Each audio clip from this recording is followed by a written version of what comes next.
Rolling through the Midwest, got the hops in line. Rod J and dig deep, pouring knowledge in the ride from the brewery to the bar.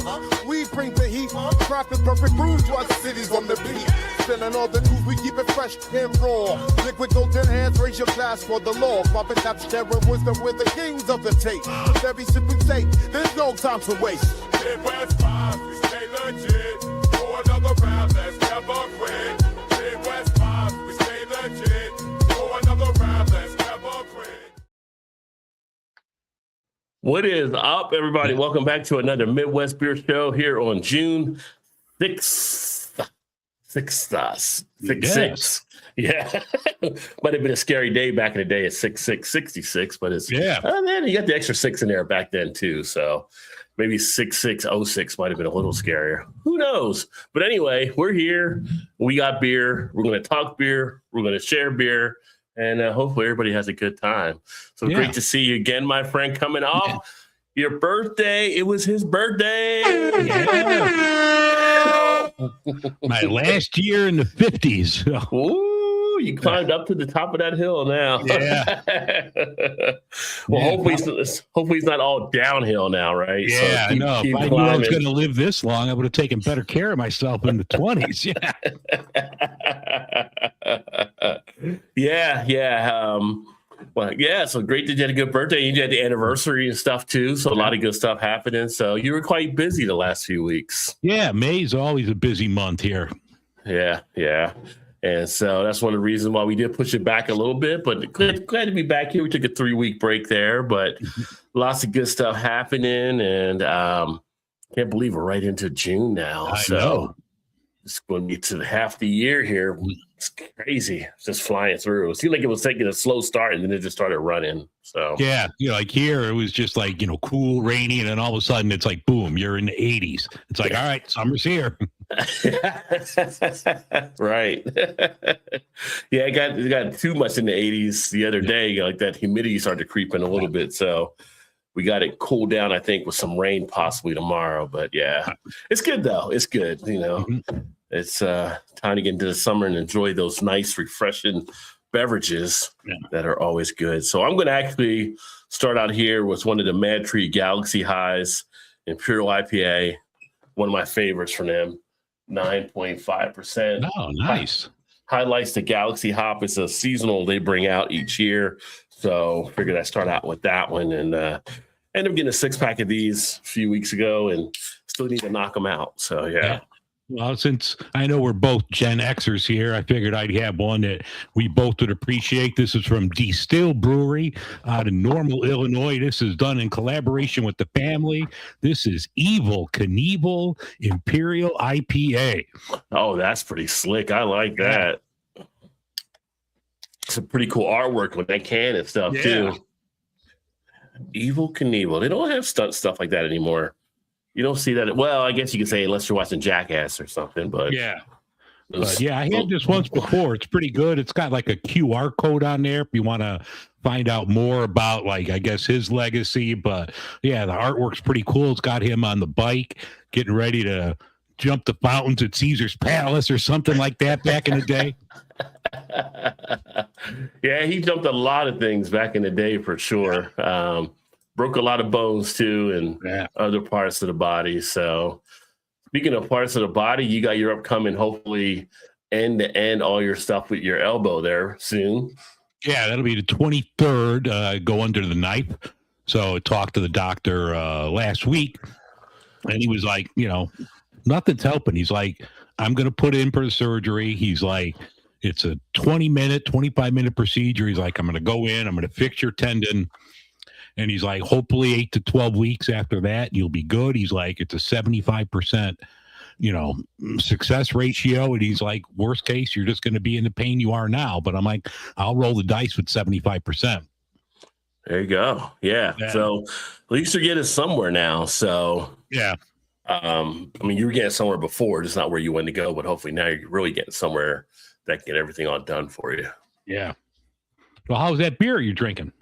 It's good. I've had it numerous times. Coming back, that's one of the beers I missed when I was in Baltimore. So I used to always kind of pick this up. But, people ask me, like, what's your favorite study go-to? Like, I don't have a study go-to, but there are certain things that come out and I pick up when I see it. So this is like one of those beers. Great taste of the hops, the flavors, got a great balance, a little more malty, being a 9.5 ABV, but you get a great balance. It doesn't kill the hops like some of the other Imperial IPAs really take it out. Galaxy's pretty strong, get a nice tropical citrus feel. They also do a Citra High based off the Citra hop, and then I think they have one more they do, but this has always been my favorite. I like the punch in your face you kind of get from that Galaxy hop here. Yeah, this is a 9%er, really old school West Coast vibe where you really get the malt, but this one's loaded with Citra, Mosaic, and Chinook hops. Nice 9%er, gives you get that little boozy kick towards the end, but no, I'm digging it. Look at both of us going 9% or 9.5% to start things off. It is the comeback episode, so yeah, we're rolling high. KO in the house says, as a kid, I loved. It's going to be a quick episode. Yeah.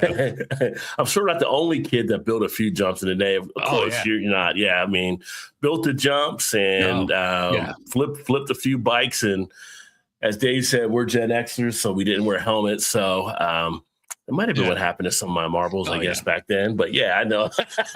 I definitely took my tumble and stuff, but I had the wind up as a kid, the wind up bike. You drove my mom crazy with that thing. Yeah. Drove her crazy with that thing running through everywhere. I'm like, well, you bought it for me for Christmas, so I don't want to hear it, So I wind that baby up and just take off with it. So yeah. Evel Knievel was definitely a staple there. But got a few good things here on the beer news and stuff that we'll cover and get into. How's your beer going down? It's really good. I like it. It's a little... I mean, it's 9%, but you get a little that boozy kick, which I'm not sure I'm digging. I think this would have just been better as a straight IPA, but no, it's good. I mean, I had three more of them. I know I'm definitely not going to do them tonight, but yeah. Yeah, I don't know if you had a chance yet to do the G-Force, that Voodoo Ranger G-Force. No, I've seen it. I have not picked it up yet. Okay, so I don't know if you saw the review I did on it, and it seems to be overwhelming. There's a lot of people that weren't as pleased with it, but it's definitely one to get you drunk at the 11. I think it's kind of like grab a couple of the stovepipes and head to the party or whatever. So but I just think they did kind of killed it with any flavor on that one as far as how good it could have been or was supposed to be. But I'll be curious to see if you actually do try that. Like.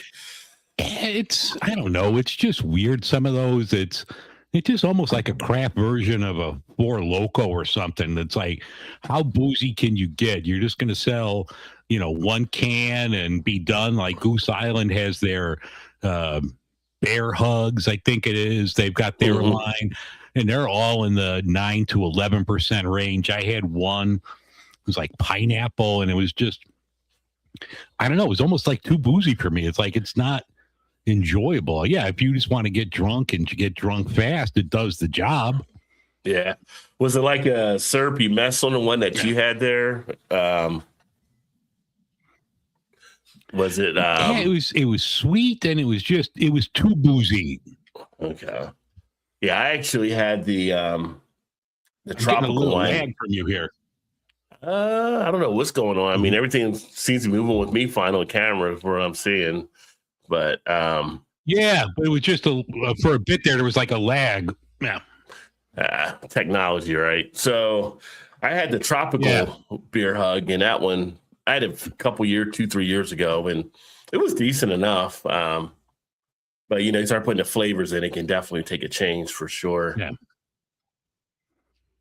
But taking a look at some of the beer stuff, so you actually saw out there where we kind of got a little glimpse to at least one of the beers coming out this year for the Goose Island Bourbon County series. And it's only the one that you haven't seen any other ones out there yet. Besides actually, this one. I did. If you want to start talking about that, I'll find the other lineup if you want to give me a second.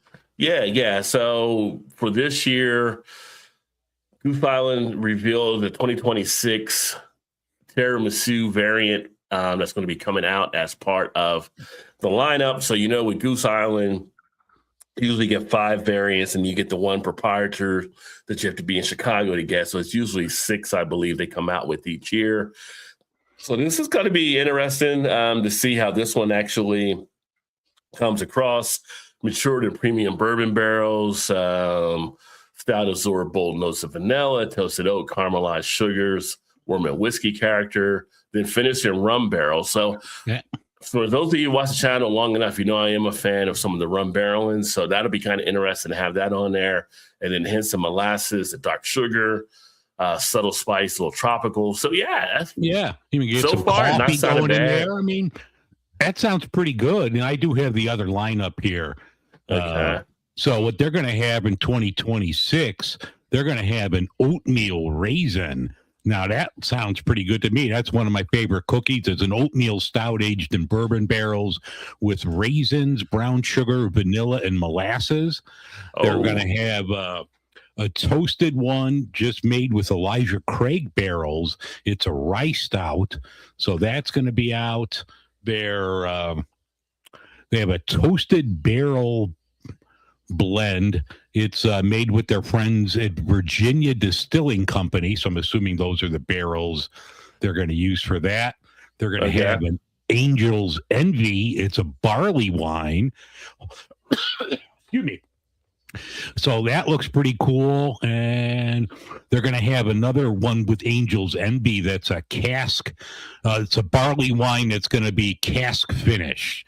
So, I mean, those all look pretty good. I mean, it's a little different where they're like really plugging the barrels. So I don't know if they have like partnerships now, but you know, it's got the logo of Elijah Craig, the one from Virginia Distilling. It's got the Angel's Envy logo on there. So maybe they're kind of branching out a little bit with, you know, their branding and getting it tied in with these other barrel companies. Gotcha. Well, the Angel's Envy, I've actually got that one that they did from the stout version, so it'll be interesting. They're doing it with the barley wine now. Yeah, they have 2 barley wines. Okay. All right. So usually there's only 1 barley wine, so having 2 come out. Yeah. Okay. So something to definitely look out for there. What's up, Soup? Cheers, my friend. Happy Saturday to you. Great to see you. Haven't spoken to you like for ages. Oatmeal raisin sounds amazing, he says. I'd be up for that one. Yeah, absolutely. Yeah, I'm not much of an oatmeal raisin type of person when it comes to the cookie. I'll eat oatmeal cookie, but if it's raisin, I'm not a huge fan of it. I've never really got over to a point of enjoying raisins, I guess. So although Raisin Bran as a kid? No, that was for my grandparents when I was a kid. Like, you didn't eat that? Lucky Charms, man. Oh. Raisin Bran, you know, I mean, we couldn't afford the real Raisin Bran. We got the store bought, you know, it's like didn't get 2 scoops in the grocery store version. You got like maybe a half a scoop, but you know, still you had to have it. Yeah, I had nothing to clear out, so I didn't actually use the Raisin Bran. But Goose Island with this one here. Rich espresso, dark roast coffee, dark chocolate, cocoa powder, mocha, vanilla ice cream, mascarpone-like richness, and caramel. Yeah, I'm looking forward to this one. This is one that's definitely up my alley to kind of pick up here. This will probably be one of the ones, at least here, before you get a half price if they do it again. It's probably like $24, $25.99 a bottle, I would think. You know what? My Jewel did not have it marked out. Maybe they just didn't order as much. Yeah. So that could be too, because after, I would say Christmas, they didn't have any of it on the shelf. So maybe they just don't order as much, or my location doesn't. I mean, you're right across from Half Acre or Hop Butcher. So, you know, maybe they're not just getting as much of that because people are just going across the street or somewhere else to get good beer. Yeah. Well, I'm wondering if people still, because I still like our Kroger, we still have stuff like of the 3 of the variants right on the counter at the taps at the store. If people are still chasing down or really trying to stack up on these, see them in different spots still more and more on shelves. So it's kind of interesting how that'll play out for them. Yeah, my Binnies, I was just there today to pick some stuff up for the show tonight, and they still had a ton of it, like all the different variants. still full price. I'm like, I'm not spending that. Yeah. You know, Well, the other thing too, with everything kind of where it is in the economy right now, $25 for a beer for a 16.9 ounce bottle or whatever.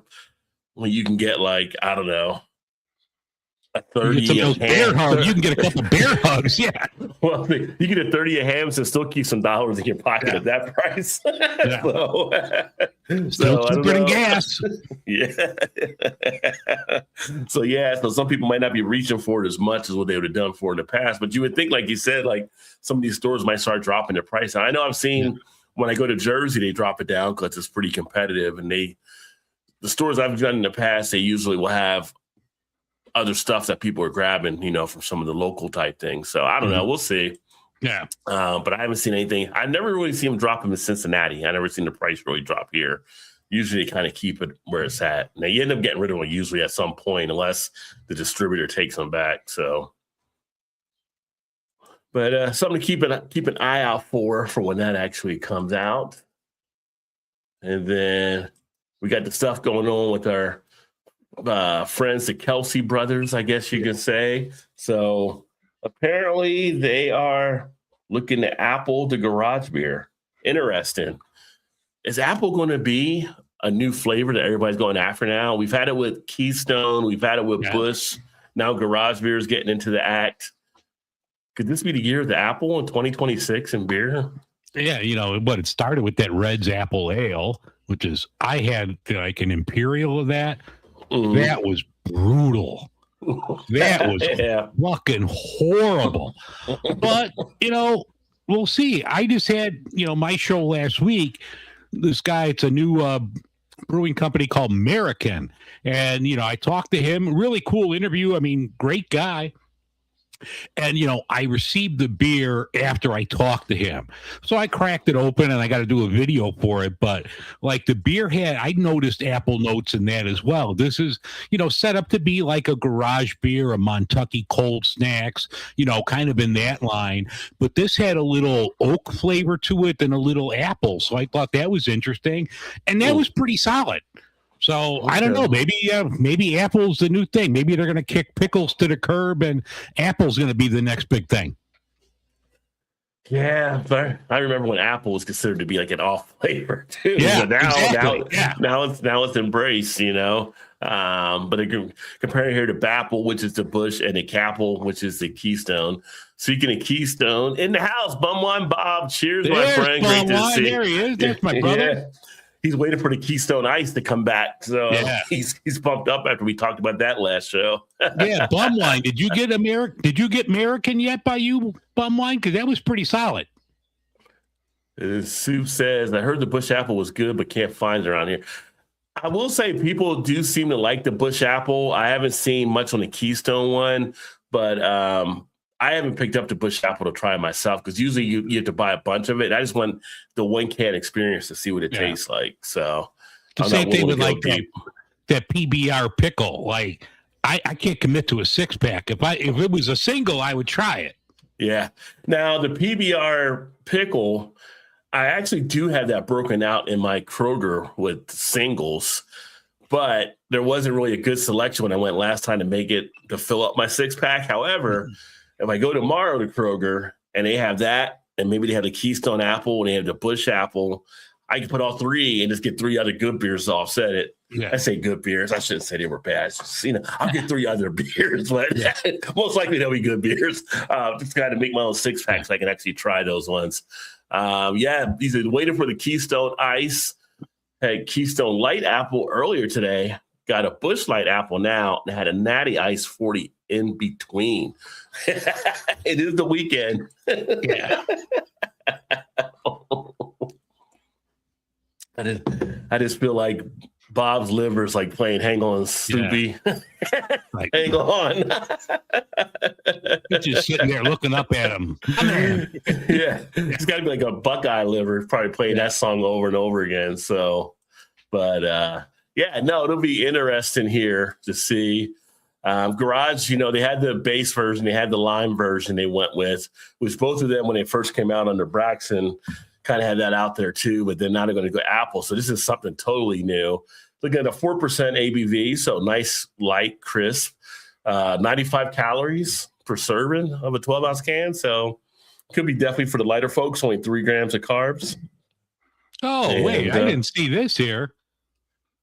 Read the package. That's read interesting. yeah. By founders. Oh, all right. Well, I'm not going to drink that, but you know, one wine you're going to have to let me know, brother.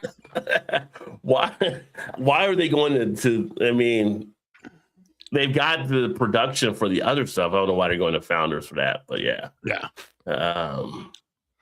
But yeah, so that'll be something out there to hit the marketplace here at some point. Bright, fresh apple notes. I mean, if you're an apple fan, like Soup, my buddy Soup watching, he loves apples. He's always eating apples when we're gaming. So this could be a beer he may want to definitely check out. Light malt backbone and keeps it grounded as a true beer. I don't know. Then there's that thing, hard cider alternative. I feel like if I'm doing apple, why not just do a cider? So with all the different ciders we have available nowadays. I'll have to talk to my buddy who's, trying to run with the Bulls with Jason Kelsey, trying to get Jason Kelsey drinking a garage beer every day. So I'm going to have to go through him. Like, dude, how's the apple? Yes, I heard that podcast there. That was crazy. He's and he's done it like 8 times. He's on your podcast. He's like, he just loves running with the Bulls. I'm like, oh, son, that's on you. I'll sit back and run after him. I'll just sit there. I'll be in Spain in the cafe, and then once the Bulls go, I'll chase them. But I ain't running in front of them. Yeah, I feel like at eight times, you're kind of starting to really push your luck there because I feel like the average is going to catch you at some point. So it'll be interesting to see there. And then also we had some news there out of Cleveland, which they're going to go with the Dort Light. That's interesting. So Dortmunder itself has, phenomenal. Phenomenal, many medal winner. And they're going to go ahead and cut it to a light version at 2.9% ABV, also at the 90 calories. So for those looking to watch the waistline, so to speak, you're going to have this available. 6-pack bottles and draft. I guess you got to go with the trends. You got to keep an eye on what's happening in the market, and people are looking for lower ABV alternatives. So it'll be kind of interesting to see how they take this, what they take off the Dortmunder to make the light. That will be good for a side-by-side comparison between the two to see what the differences are. So, you know what? There was something I didn't add to the list, but I did see another Great Lakes brewery piece of news in the last week or so. Did you see that Great Lakes is teaming up with Pinter, and they're going to have, for the Pinter, if you have that apparatus to like brew it yourself, they're bringing back the old Burning River Pale Ale recipe so you could brew that at home. No, I did not see that, but I've seen like Pinter blown up with a lot of different things right now, and seems like more people are getting involved with it. I know they got one for the World Cup, a special one they just did. And then they had one with Lagunitas that they also did. So it took them a few years, but they're starting to tread now. People are like, hey, let me give it a shot. We'll have to see. I had my experiences with it. I won't get into it here, but, hey, God bless them. I hope it succeeds. But, yeah, I thought that was really cool because, like, Burning River was, like, my standard. That was my staple in the fridge, 25 years ago. Yeah. It is. You said, if Apple's a big thing now, what fruit do you think will be the next trend? That's a good question. I mean, we were actually at a place earlier this week having a few beers, and one of the guys was telling me he ended up having one of the beers was a watermelon beer and how much he hated it and stuff.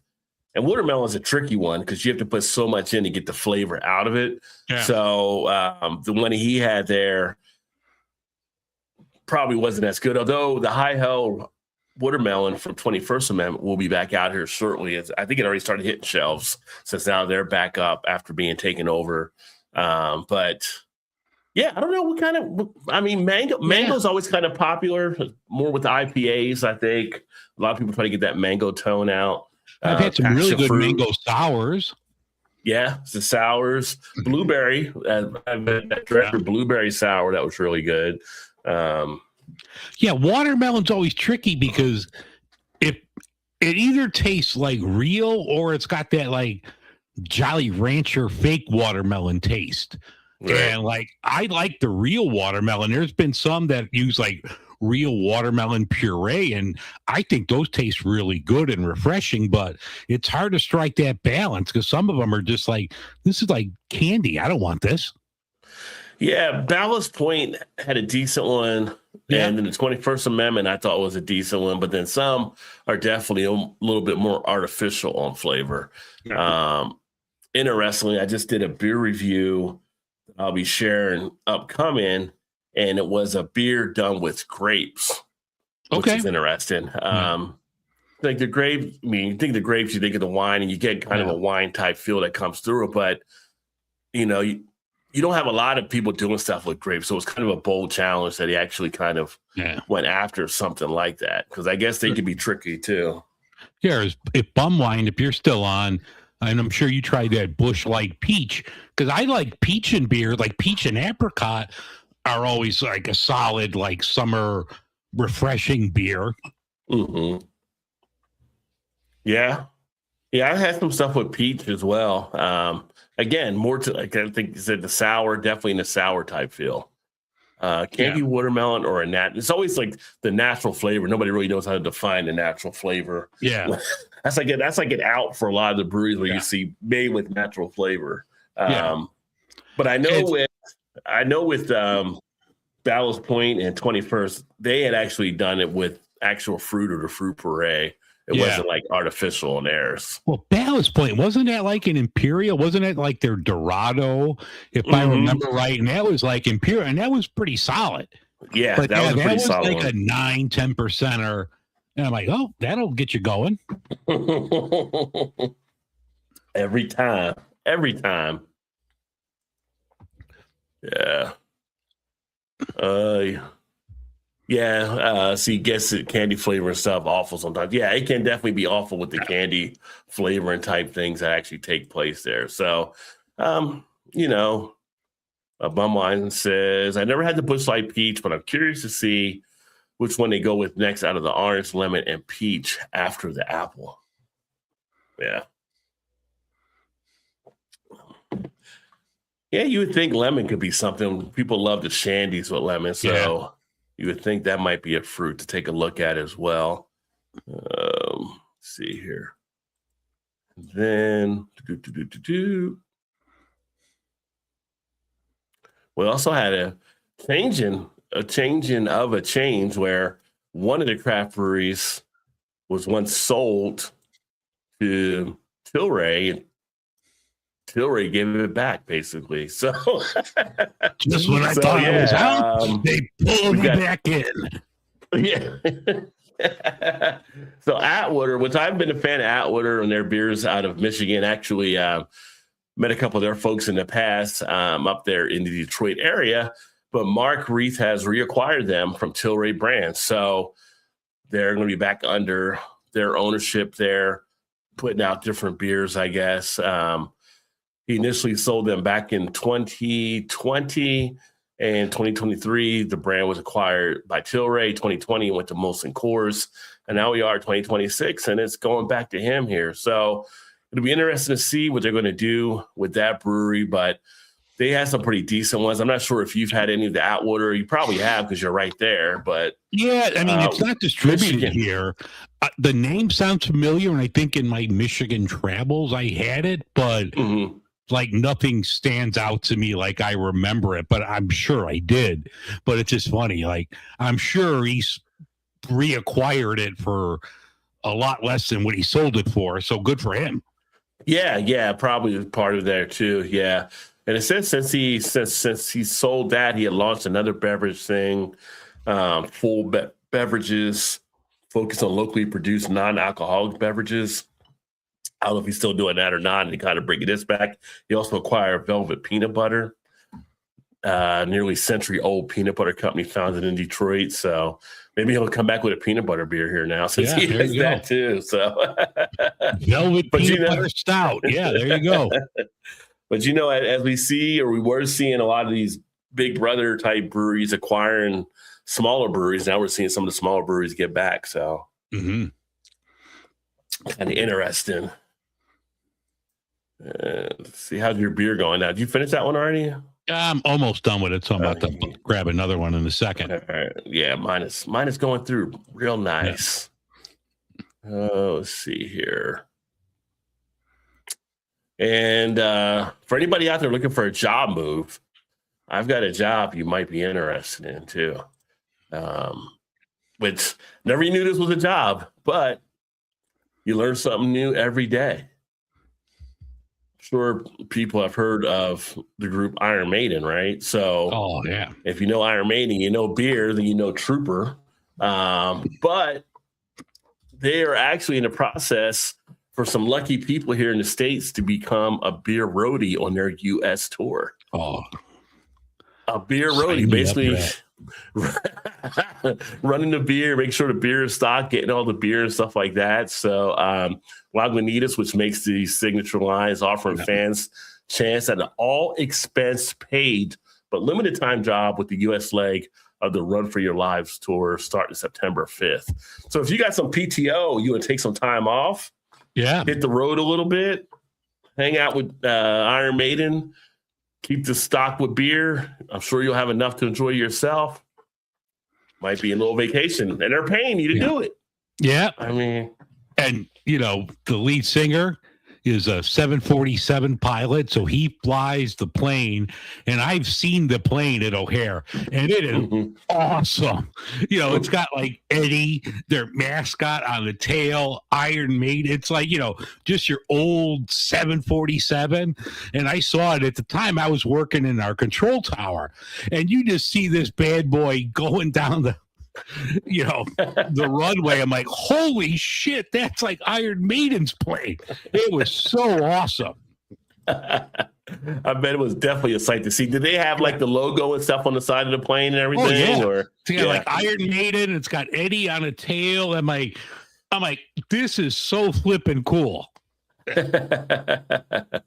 Well, if you want to apply, submit a 30-second video to beerroadie.com answering the question, what would make you the ideal candidate as a Trooper beer roadie? Just that simple. Narrowed down to 3 finalists who will be interviewed by Lagunitas selection committee. Winner will then go on to receive the training at Lagunitas headquarters before the tour starts, and you'll got to get your videos uploaded by the end of July 7th. 30 seconds. It's a short. Make it short. Send it in. You might get lucky if you want to be a beer roadie. Yeah. Man, they must drink if they need a. They they definitely are. This isn't a sober tour by any means. So I hope Bruce isn't the one drinking. He's flying to 747. He's got to stay sober. Yeah, you got to land. Maybe they get a sub pilot in at times or something. Yeah. So. You let the first officer take off and land. I've never heard of a designated pilot, so that'd be interesting if there was. But yeah, beer roadie, things you learn about. It's kind of crazy. It's not going to be Denzel being the designated pilot. He flew it upside down drunk in the movie, so they're like, nobody can copy the landing you did or whatever. And he was drunk when he did it, so he's drunk and on coke. Yeah. That's why you couldn't figure it out. Yeah. It's like watching the wall straight. If you watch the wall straight, you're going to miss things. So you're going to miss the true interpretation. As we all talk about the economy, we were talking about pricing earlier. A surprising bright spot is noted in this article that came out. Higher gas prices might be proven good for beer sales. You might wonder, how is that the case, right? But it's driving more consumers to staying at home, maybe rather than going out. So they're going to stores to actually buy their beer to bring home rather than going to actual spots and spending the money there. I guess, if you're getting a 6-pack for $9.99 and you're paying $8 for just a one at the brewery. Yeah, I can see where that can kind of add up for you, right? So yeah, we were talking before about like the stovepipe cans of the 10, 11%. Like, yeah, just buy one can of an 11%, Voodoo Ranger or Big Hugs or whatever, and that's going to get you, that'll make you sleep well at night as opposed to, going out or whatever and getting one for $8 to $9 on a pint. But yeah, you can get the stovepipe cans of that for like that $2.50 to $3.50. Yeah, so you get a stovepipe $3, say, just on average. Like you could get Maplewood Super Son of Juice. I think that's like a 9.5%, 10%. You could drink craft and have one of those and sleep well. Yeah. Well, the thing with buying those, I don't know if they do it in your stores up there as much, but here I mentioned Kroger earlier. So Kroger has a cash back program, and they actually allow it on the alcohol, on beer and stuff, and wine. So it's like, they do the 2 for $3 for the Voodoo Ranger for $6 as a stovepipe. Well, they give you 3 back. So essentially you're getting 2 for $3. And you're doing it with like Rheingeist and all these different. Go to my app right now. Shit. Yeah. Under Kroger, they have like your coupons, but then there's a spot for cash back, and they give bonuses back, and they send it into you in PayPal, which is great. So you get it like within a day or two. But people that are loading them up, I mean, basically you do it that way. You get 4 Voodoo Rangers for basically $6 in the stovepipe, or you get 4 Bell's Two Hearted. Like they'll do like the cash back on. It's like, all right, why not? Why not? So you got to get them little cards there for the grocery stores. They cut the gas price if you do enough shopping, and now they're cutting beer prices. Yeah, Kroger Plus card comes out all the time. People drinking Mad Dog again. I hope not. But Mad Dog did redesign and rebrand. They got some new stuff out there. So bum wine. What can you tell us? Yeah, we should have bum wine as a Mad Dog report. Yeah, we got to get bum wine on one weekend. Yeah. As a correspondent there. Yeah. I notice our craft around here in stores have went up $1, so I guess everything is more expensive now. Well, for some of the breweries, the canning, aluminum prices definitely come into play, and some of the stuff they're dealing with as far as distribution and things. So yeah, everything's been kind of affected, and things I guess are still being stressed out because the Strait of Hormuz hasn't been done and completed, and I don't even know what the hell we're doing over there anymore, but it's kind of like, it's kind of crazy in the world right now and stuff. I'm going to grab another one real quick. Okay. And then when Dave comes back, I'll do the next one here because Dave's going to want one of these, I know. So we'll see. But what's everybody else drinking out there? If you are drinking, drop a comment. Let me know what you're actually sipping on right now. For soup, you're probably having apples or something. Let's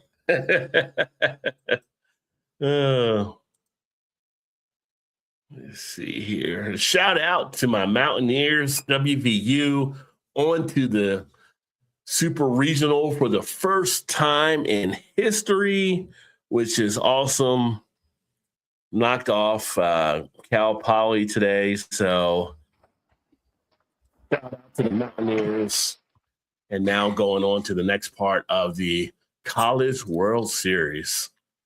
Couches, beware. You might be getting burnt next weekend. Just saying. So this might be something that Dave might want to get his hands on for sure. Fucking gonna make me cry on this show. We talked in the past about the whole Schlitz thing taking place, and now we actually have Schlitz bobbleheads releasing to end the iconic beer brand. Kind of cool, right? With the little Schlitz bobbleheads here that you can actually go to check out. The National Bobblehead Hall of Fame has released 2 limited edition Schlitz bobbleheads to commemorate the final brewing of the historic beer brand.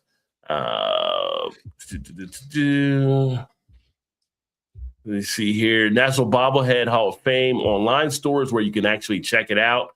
$40 for each or $75 for the set. So you can actually choose to get one or choose to get both. But kind of a neat little thing taking place there to kind of pay homage to Schlitz. And Just make the damn beer. Yeah, we talked last show and kind of reminisce on some of the Schlitz type beers and stuff. But yeah, just kind of interesting. They're bringing back Keystone Ice, but they're getting rid of Schlitz. Yeah, same brewery. I don't know. But yeah, if you want some nostalgia, check that out. Get yourself a Schlitz bobblehead. I just busted open. This one's really good. This is Half Acre and Allagash. This is a collaboration Daisy Cutter Crown. What I thought was cool about this, obviously two iconic breweries. Daisy Cutter is always good. Allagash, famous, but they use wheat that's grown in Maine. So I'm going to have to assume that's Blue Ox, who I've actually talked to the people there from Blue Ox. So I'm trying to get more details on this.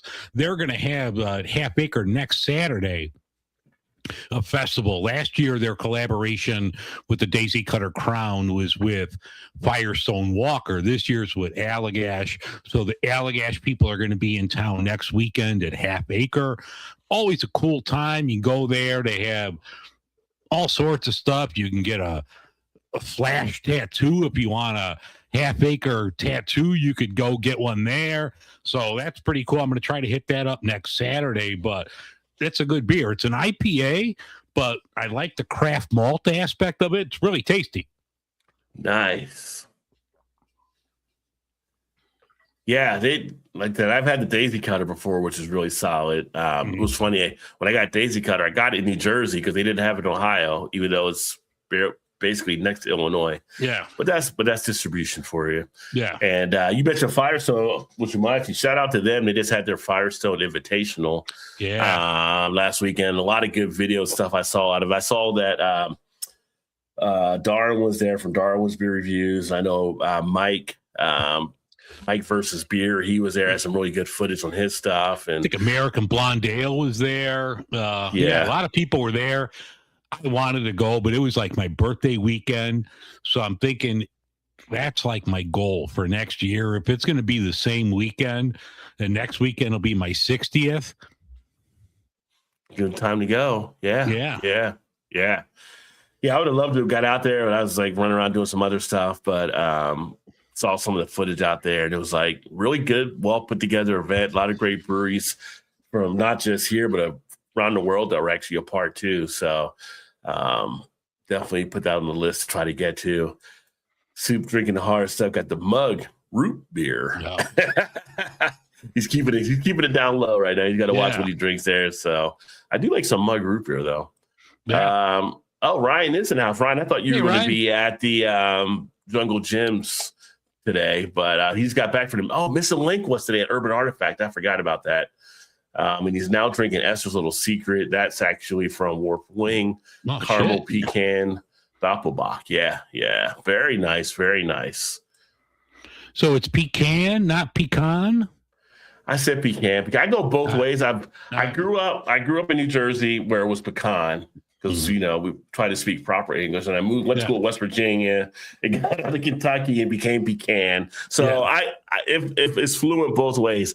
If my great aunt was here, she'd probably hit me in the mouth like pecan. She was like an aunt from back in the day. It was like no elbows on the table. Oh, you don't go down to the soup. The soup comes up to you. She was really formal and that kind of stuff. So,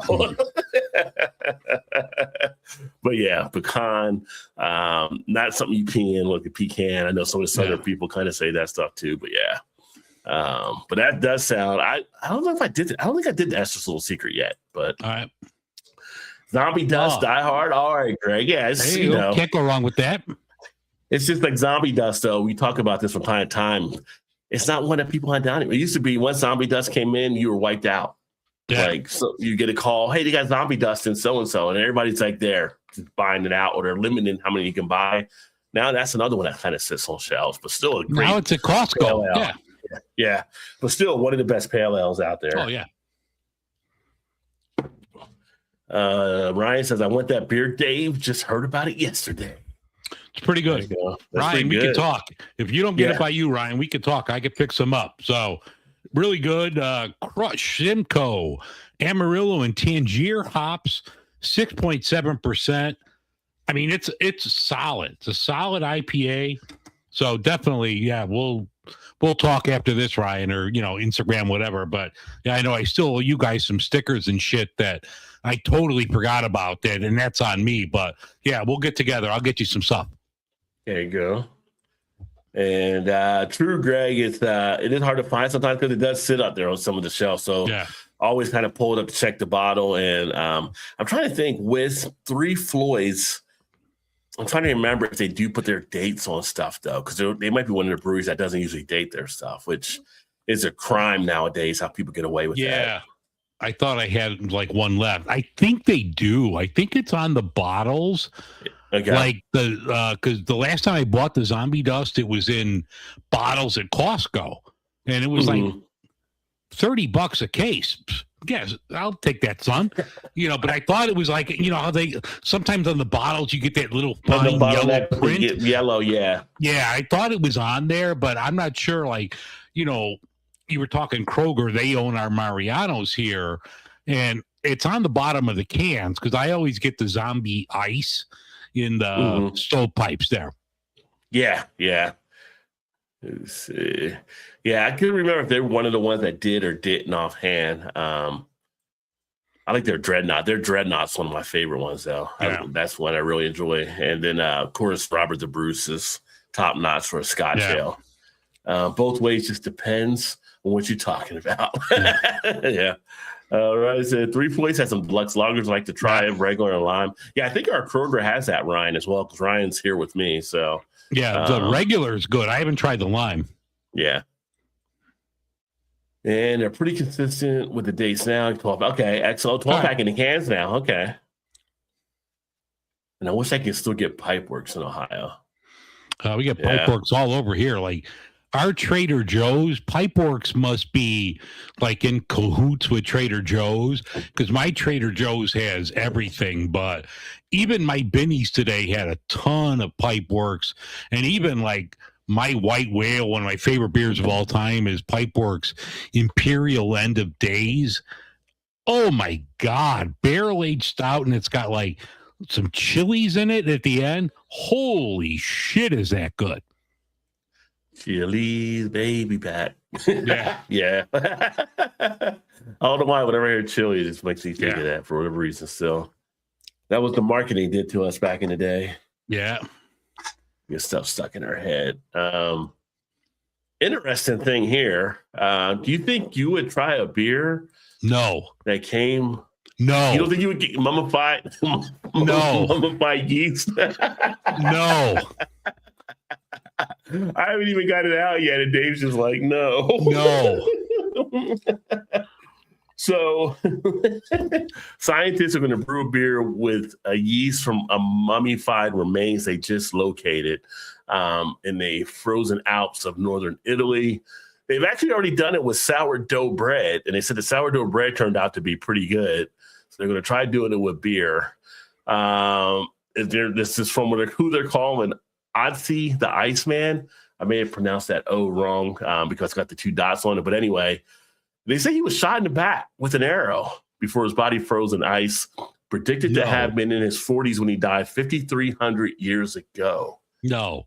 That's like the vagina yeast beer. No. Just no. Just make a regular IPA for fuck's sake. You don't need this. Would that yeast be as bad, though, as this yeast? I mean... No. Just no. God damn. What the fuck is wrong with these people? His corpse was discovered by 2 German hikers in 1991 and a study of the microbes in his body in 2019. Huh. So they had him for a while. They had him there for a while. So, yeah. It'd be interesting. You go back up to the top and just look at his skeleton. This man just looks like he's just listening to somebody at a bar just talking his ear off about stupid shit. Like some guy's trying to tell him about the hops in an IPA. And this guy, look at his face. He's just like, motherfucker, just shut the fuck up. I got shot in the back. Yeah.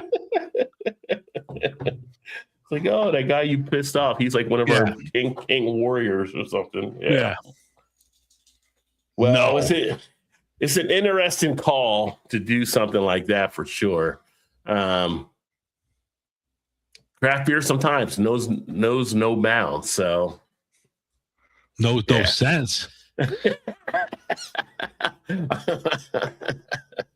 I'm definitely with you there on the vaginal yeast, though. Yeah.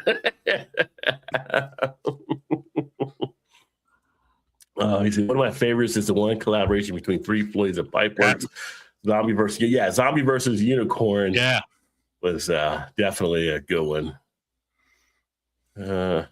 I will try it. I'll try to drink worse. You know what? Bumwine probably has. He probably has drunk worse. So we got to get Bumwine on in 2 weeks. Yeah. Bumwine, look at the calendar. Drake says, I'm out. Yeah. Not your mummy's lager. See what you did there? That's pretty good. I like it. Yeah, I like it. Who said, damn, look at that mummy. Bet he tastes good in the beer. What the fuck? Yeah. Oh, I think it was probably somebody, one of the scientists might have been high and kind of came up with that idea. Like, you know what we should do? Take the yeast from that mummy and make a beer out of it. Oh, that's a great idea. They're sitting there hitting the bong. From the Cheech and Chong lab, we got an idea. Yeah. It's definitely something different for that one there. But we have another pack of scientists. They're not doing the mummify yeast, but you know what they're going to do? They're going to actually come up with their own beer, but what they're going to use is actually tree bark. What kind of tree bark? Tree bark from, don't want to show me how. Get off of my screen. Oh, yeah, I had to do that shit too. From a 250-year-old tree. So they found this tree in Bloomington, Indiana, and they're going to make a colonial era beer with wild yeast from 250-year-old trees. Yeah. Upland's a solid brewery. Upland's really good. It's going to be called Declaration of Fermentation. Mm-hmm. I mean, I'd rather drink this than literally Dead Guy Ale like we just talked about, the segment before. Rogue should have done that. Dead Guy Ale would actually be used from a dead guy. I mean, I don't know. I mean, dead guy beer, dead tree beer. You people should be curing fucking cancer. You shouldn't be making beer from this shit. Put your knowledge to something good. What the fuck is wrong with you people? That's what happens when I start with a 9.5%, the first beer of the show. What the fuck is wrong with these people? Jagoffs. Yeah, there's definitely something going on with choosing these death type things. But the 250, they're trying to find something for the 250th anniversary. So I can kind of see that there. But I don't know why they went with the tree. I mean, other breweries are like using George Washington's recipe or some other type stuff, right? Yeah, they're not putting wooden teeth. They're going to actually use a recipe or, there had to be some other stuff out there, but it is what it is. Just trying to be different based on 17. Wait a minute, it's a recipe that's sort of based on 1776 ingredients and brewing conditions. Cure cancer. Who was back in 1776? Like, you know what? We need to put some tree into this beer. Like, they didn't hops. They had to do something. Yeah. Oh, we'll see. I mean, that's where it all starts, like in a little petri dish, so. And they say, what does it taste like? Or the yeast where it's coming from. They said, well, it's got a little bit of a smoked malt in it. So you get a little bit of the smokiness. Now, I do like my smoked beers. I'm not going to say that's going to win me over to try that one, but I do like some smokiness. I would feel better drinking this, though, than I think the mummified yeast. Oh, yeah, I would drink that. I would give this one a shot more there. I mean, interesting. And Upland's good. I like the stuff I've had from Upland, so I would try that. Yeah, definitely a good brewery there. I do want to try George Washington's original beer recipe, but no mummies. Yeah, the George Washington's recipe is something they put out there. It's like one of the I don't want to say like Brewing Library. Somebody had released it recently. Oh, what I was going to tell you too, Ryan, I need to go down there. I might try to go down there tomorrow, but our Sam Adams does have the special Sam Adams 1776 beers. At least they did last weekend. So I might try to pick those up because you have to get them either in Boston or get them like in Cincinnati. Yeah, those look really cool. Dead Tree Ale. There you go. Name writes itself, right?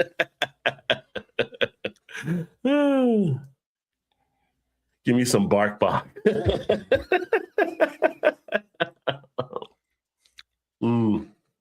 Scientists are out of control drinking bark and mummies, right? Like you got nothing else to do, just kind of creating some stuff we don't really need. Like no one probably asked for that beer recipe to be used, but here we are. Let's see here. I was going to ask, I don't know if you've had anything from this brewery, but it seems like they're starting to make a little bit of an impact as far as out of where they're from. Big Heart Brewing. I have not. I'm reading this article too. I'm like, damn, I got to try some of this, but I have not seen this in my travels. Yeah, so they were just in Frankenmuth. They're in Michigan, but they were in Frankenmuth for the World Expo of Beer. They ended up medaling off of 7 of their beers there, making a nice name for themselves on what they were actually doing there. They had an amber bitter European bellows, I guess silver. What was it? Amber bitter European, and it was bellows. So bellows British brown. Name, yeah. Right. Warbride was a British brown. Always get like a good brown ale. Great Walker and Hall & Oates, 2 dark British. I love that name. Yeah. Hall & Oates, yeah. Yeah. Alfonso, the American Pale. And then they had all smoke. They had Smoke Follows the Jive Ass. That's what I liked. They'll be blowing smoke up. Yeah. And then they had a cider, Fleming's Field. But not only doing the beer, but they're doing the cider and, kind of putting their name out there. So it could be a brewery to keep an eye on out here, possibly. Yeah, definitely. Said, out of Michigan. First time I think they were kind of in something like that. But, yeah, it's always good to see some of those success stories being told and being shared out there on what they're actually doing. So I actually cracked open because I've got these Mind Hazes I have to work through still. The Mind Haze Galaxy Bender. Oh, that's a good IPA. one. Yeah, this is a good one. This was a nice one in the mixed variety pack that just came out from Firestone Walker with the Mind Haze series. I mean, Firestone Walker, they're not missing. I mean, they're hitting their shots for sure. So I've been impressed with pretty much everything they came out with. And then up in Minnesota,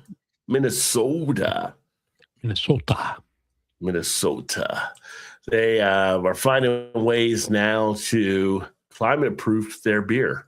So breweries are kind of, they're saying they're starting to run into some of the extreme weather. So they're looking to crack down on some of the stuff up there where, it's affecting them with the different changes that are taking place.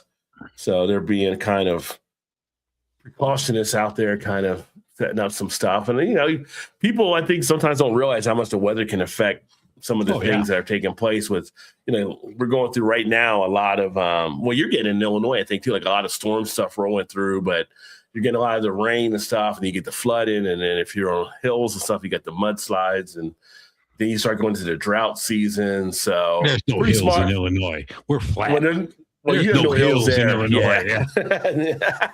Yeah. So you just got to, if there's any type of drought or whatever, you would dry out some there. But it's smart on their part to kind of prepare for that type of stuff, I think. Yeah, Minnesota gets, you get the extreme, cold in the winter. Yeah. And see, like here, like Mad Tree is just, they've been doing all kinds of stuff for eco type things ever since they pretty much opened. But, they make note on here, like including the floods, the droughts, the severe storms, the wildfires, it's definitely seen a rise taking place. And they're starting to insulate themselves because Minnesota does put out a lot of beer. So, got a lot of good breweries up there. Let's see here. Yeah, the suit said Guess after drinking bark beer, one of them said, "Look at Carl; he's going to be tasty in about 100 years too." Then another mummified beer. Yeah. I need to pick up some of the crazy dogfish releases. I heard about that they have a Sam Adams Cincy. Yes, I don't know how much they actually have there. I know I actually have a review upcoming on one of them, and I have another one to actually drink too. So stay tuned for that. But if you can get over there, I would definitely do that. They get some good stuff on tap right now too. So classic styles, much respect. Yeah. Hey, JT's in the house. JT in the house. Beer man over here. And got Big Daddy in the house. And he's got Old Urban. There you go. Drinking this here. Awesome hazy IPA. I think I'm going to close off. I got my last beer I'm going to have is from Old Irving. It's their triple. There you go. Old Irving's getting some press tonight. They do such good beer, so they deserve it. They deserve all the press. Let me just talk about their cheese curds. Their cheese curds are outstanding. Because we were there last, Saturday for my birthday, and my wife orders her stuff. I'm like, we got to get the cheese curds, and their fries are great too. Like I've never had a bad meal there, but their cheese curds are outstanding. Now, are they doing the poutine there as well since they got cheese curds? No, I mean they might. I haven't ordered it. I just like. The fries are great, what you get with if you get a burger, or you get like a chicken sandwich, something like that. But the cheese curd just on their own, killer. Nice. I do like a good poutine, but I like some cheese curds by themselves too. Yeah. But it's good that JT's here and Big Daddy's here with you as well, because the next story actually deals with get off of my screen. Yeah, I didn't even know about this till you posted this. Yeah, so there's a new directory to help summer travelers find Illinois breweries, brew pubs, and wineries.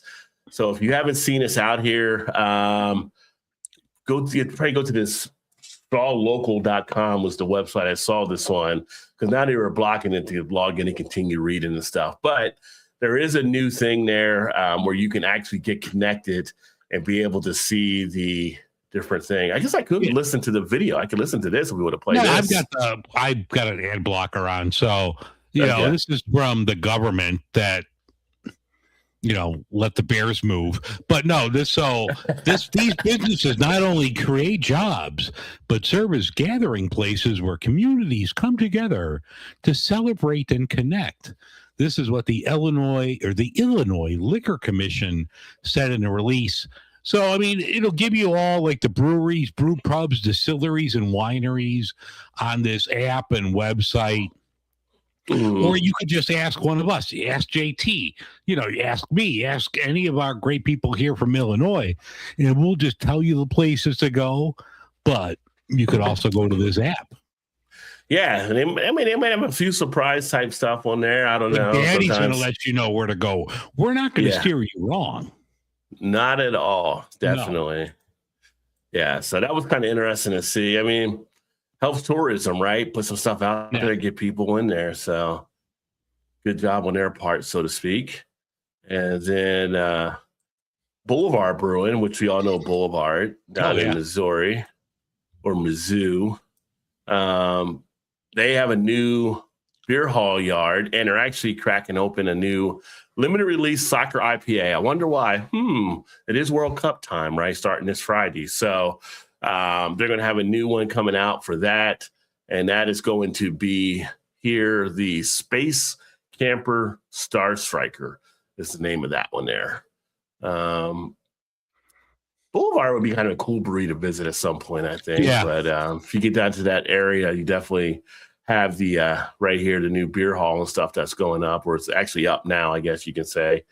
The Space Camper comes in at 5.9%. It's boozier and more bitter. I mean, it's 5.9. How boozier can it actually be? What are you comparing it to there? Star Striker has a brighter flavor with sweet tropical notes that hit at pineapple. Really helps the heavy, dank IPA darkness, which IPA doubters me aren't so huge on to avoid overstaying its welcome. Wow, so you're just hating on IPAs. Write an article on the beer, but you're hating on IPAs about an IPA. And you messed up. Is it 5.9 or is it 5.2? Yeah. Yeah. Who wrote this piece here? Is there a writer this is credited to? Pitch case. See, this is AI bullshit. Yeah. So, but anyway, keep an eye out for this new beer coming out from Boulevard, which is really interesting because this, I think, is the first time I've seen a Boulevard beer in a can. I've always seen only bottle from them. So that's kind of interesting that they're going to have cans now. So, yeah, Kylie Volavongza. Yeah. Kylie IP 5.9%. So just be quiet. Stop using AI so much. Yeah. And I'm going to grab my last one for the night here. All right. Boulevard beers. I'm right there with you, Ryan. Boulevard is always solid. I've actually got to crack open. I haven't done a review on it because I had so many other styles I needed to drink through, but I do have that strawberry, that chocolate, and that vanilla from the Neapolitan series I need to get into. So I will be cracking those open here. I think I'm finally almost to the end of my IPA stage where I can now start drinking some of those great tasting stouts that I have. But, IPAs, you got to get them out early and get them out the way. So they take a little more precedent when you have them. And let's see here. Open this up. Which beer did you get this time? I picked up the Cosmic Old Irvin. Yeah. It's a hazy triple IPA from OIB. I mean, it's great. I picked this up the other night. It's got Galaxy Citra. Ooh. Really good. Really good. I told you my feelings on Galaxy already, so yeah. Yeah. Good foam, good color.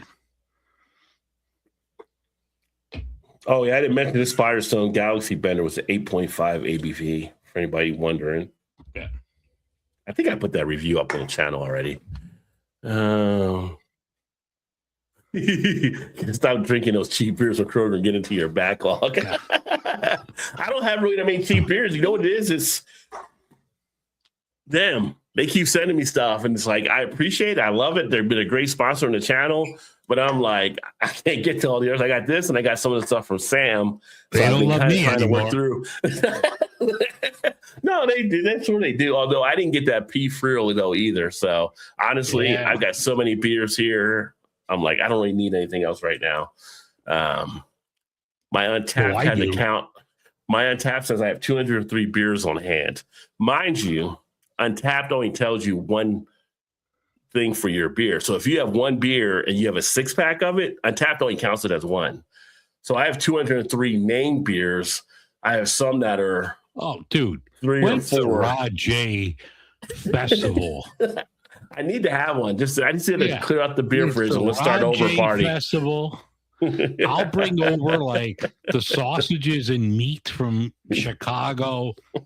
Oh, that'd be awesome. Yeah. Yeah. I'm going to be out of service for a couple of weeks with my elbow. I could drive, go see a Reds game, go to Jungle Gyms. Oh, yeah.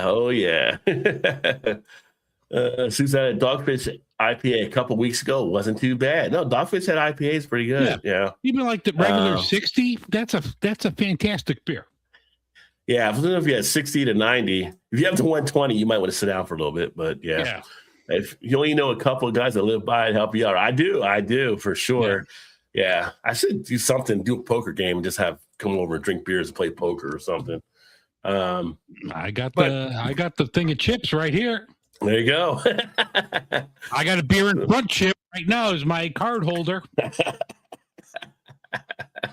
Yeah. And talking about Sam Adams, this is the 1776 collection. So this is actually, Ryan, I was saying, available in Cincy. If you go to the Cincy, if you go to the one in Boston, otherwise I think you have to go through this website. They actually priced it as the 1776 to go along with it. But this is where you're getting that George Washington Porter, the James Madison Dark Wheat Ale, the hard root beer, and then the number 3 ginger honey ale. So kind of interesting mix. The labeling, I like the labeling of it. It's kind of cool look sharp there for sure. Yeah. So it's a 4-pack, and special batches. No. Oh, does it say sold out there? Yeah. Wow. Okay. I don't know if you can get other places. Like I said, I know they had it in our Cincinnati tap room. But yeah, limit 2 packs per customer due to limited availability. So might be some other places you can find it out there. I just saw the one site here to mention it. So yeah, something kind of cool there. I haven't done like a hard root beer in ages. I think the last hard root beer was probably Not Your Father's or some knockoff of it or something. So God, I just remember like 10 years ago how big those things were. Not Your Father's, and you get them on tap, and they were like 13%. You get some like weird on tap version. It's like, holy shit. Well, we had some bars that were doing them as root beer floats. Yeah. So they're serving them with ice cream in them. And then people were coming out like, what was it? It might have even been Sam Adams. Was it like a Coney Island? There was like another. Everybody tried to jump on that like trend for a minute. And then there was like hard cream sodas. But man, Not Your Father, that was like Haley's Comet. It was huge, and then it was gone. And it was gone, yeah. Kind of like Zima. Don't start with me. I'll pull out my Zima hat right now. Which I do have a Zima thing I heard earlier today. I'll tell you in a second. But the root beer type thing, that was something it burned out real quick. But yeah, it was there, and then they had a cream ale, I think, on it as well. They did at one point. So it's still out there. You can still buy it. It's just not as popular as what it was. But no, I was watching the video earlier, and they made mention of Zima on it. I think it was the Jungle Gyms about the International Beer Fest, one of our news stations. Yeah, it was this morning. And one of the anchors she was talking about, she's like kind of talking about like Zima back in the day, but she said she put Skittles in her Zima. I never heard anybody put Skittles. Girl. And Girl. Don't you blasphemize Zima with Skittles. I don't know who else may have done Skittles out there. I wonder if anybody did do Skittles into it. Marshawn Lynch, maybe, but that was like the only other Skittles guy I know. She said Skittles in hers. So that was kind of weird. I knew you would get that being the true Zima-ist that you are. Yeah. Damn. What's up, Riz? Cheers, my friend. Brothership and Clag are effing monsters out there killing straight gas, dropping straight gas. I've got to do some Clag because I've heard a lot of good things from them about them. Congrats on your new NFL team, Todd and Shannon. Oh, because the Bears going to Indiana. So they did officially move to Indiana? No, they're still playing. They're playing both sides, but I need a new NFL team. I love Caleb Williams. And the Bears, but the minute they cross the border, I'm open. I won't be Green Bay because that'll never happen. Yeah. But I don't know. What else is close to me? Detroit? Yeah.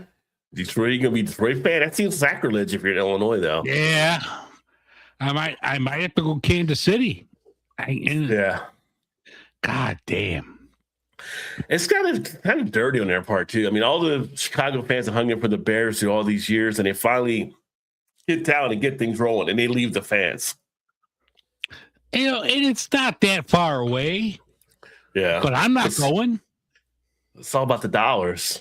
It's all about the dollars, and you're just trying to extract money from local governments, and Indiana's too stupid to give it to them. Yeah. Whatever. Go. Don't let the doorknob hit you with a good Lord split you, like they used to say. Yeah. I mean, I'll still wear my Walter Payton jersey. You know, I still love me some Walter Payton, Lance Briggs, all those guys. But if you go, you go. You're done. Yeah. Yeah, Mike Singletary was always a favorite for me with the Bears.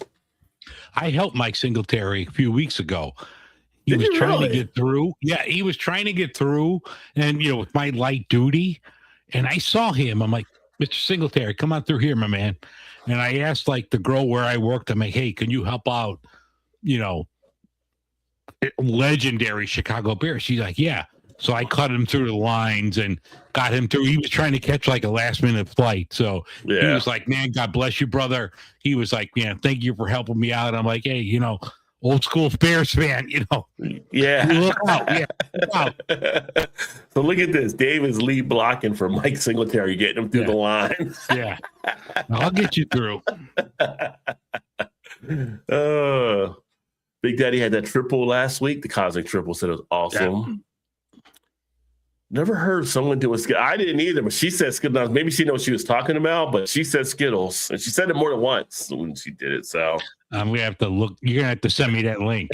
Yeah, I'm gonna have to comment on that post. Oh, just go straight up Zima. Bum wine, Bob says. Thank you, bum wine. Thank you, my brother. Keep it straight and legit. Just do the Zima. Place in Dayton that does many different infused Malorts, and they just did one with Skittles. So maybe Skittles do make the rounds. Maybe they do. Can you put something in the Malort to make it better, or you have to go to straight Malort? Straight Malort. It's like drinking tears from Jesus. That's how good it tastes. Somebody putting something into that. It's like someone putting ketchup on hot dog for you guys in Chicago. Don't do it. You would not do that in my presence. They had some Clag beers at Hoppin' Vines. And Standard. Okay. Several varieties of cans. I'm going to try them too. The Standard is actually that's a nice little hidden gem of a spot that we actually have here. I haven't been here in a while, but Standard is one of our little beer stores that he does a good job. I've talked to the owner before, how he keeps it all stocked and everything. So need to get down there at some point too. We got so many good places to get beer around here. Now you're welcome at the Silver and Black. Yeah, you can become a Raiders fan now. Raiders. Soup's got room on the bus for you. All right, I'll do it. The Las Vegas Raiders. I had back in the day, way back in the day, 40 years ago, I had a Lyle Alzado Raiders jersey.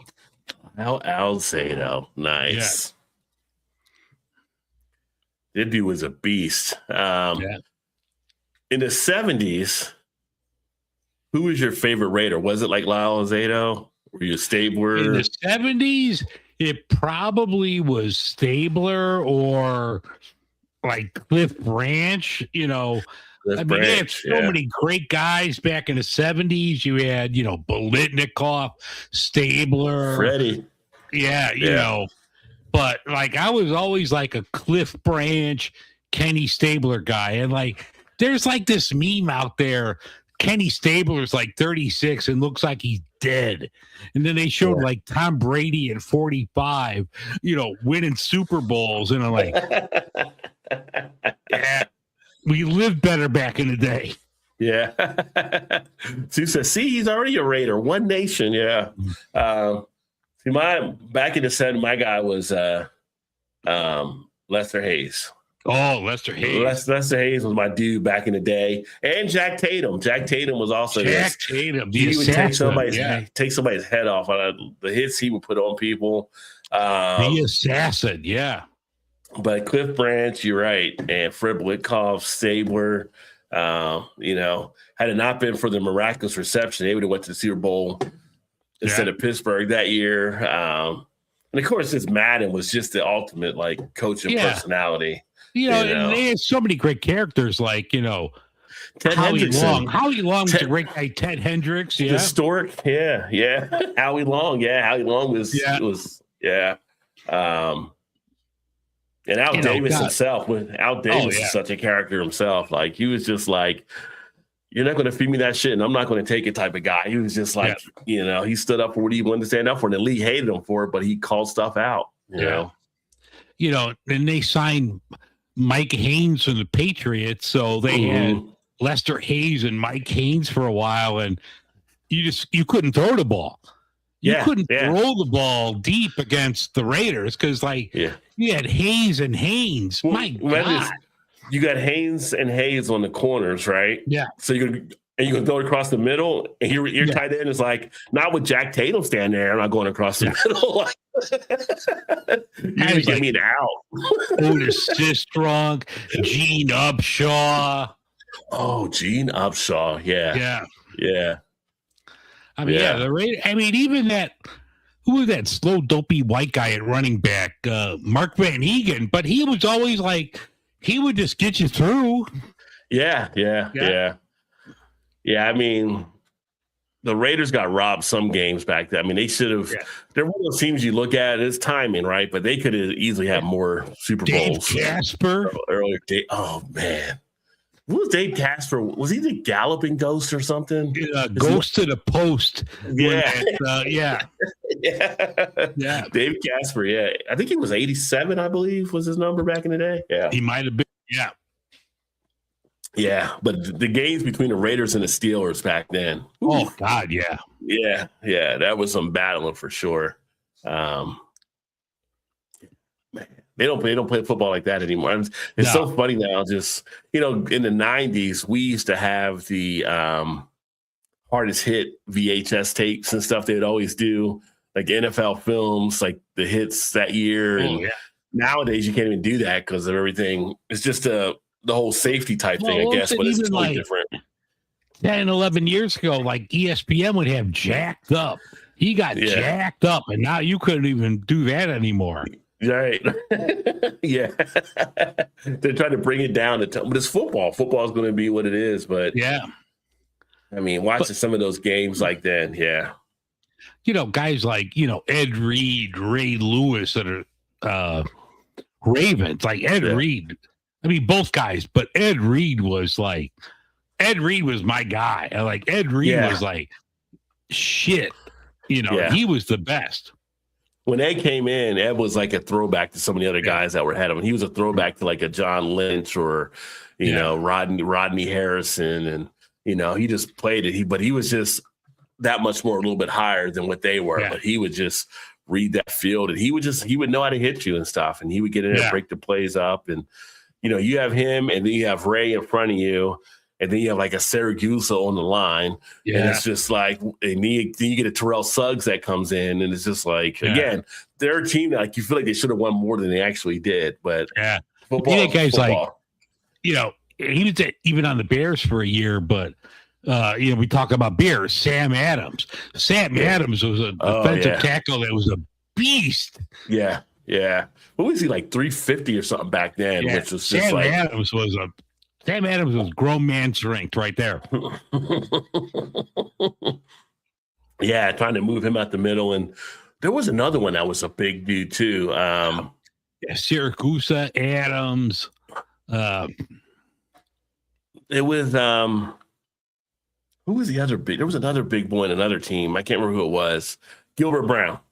All right, yeah, the grave digger. Yeah, good luck moving him out of the middle of the Green Bay line. That dude, he ate up at least two of your people trying to block to protect. So and they can move for big fellas too. So I mean, it was a different day, different time. Not gonna lie, this might be a good year to jump onto the Bengals bandwagon.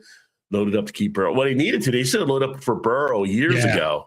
I mean, you spent all that money to get him in, and you weren't getting in line to protect him until now. But I tell you what, with Garrett going to L.A., that keeps Burrow alive at least for 2 games. Yeah. No, I'm sure. I mean, Cleveland, they got a player. They got a player in that deal. So, I mean, it's not bad. I don't think Cleveland's going to be good for another 2 or 3 years, but now's the time.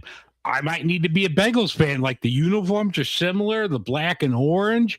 Bears were like dark navy blue and orange, but I might have to go Bengals. Both cities start with the C, so there you go, right? Yeah. I don't know. Anybody from Cincinnati's watching, Rod can give you my address. Yeah. I'll wear the hat. Get you into the Bengals. Yeah, Cleveland's gonna. I don't know. Cleveland's got to figure out their Who dat? quarterback thing. Who that?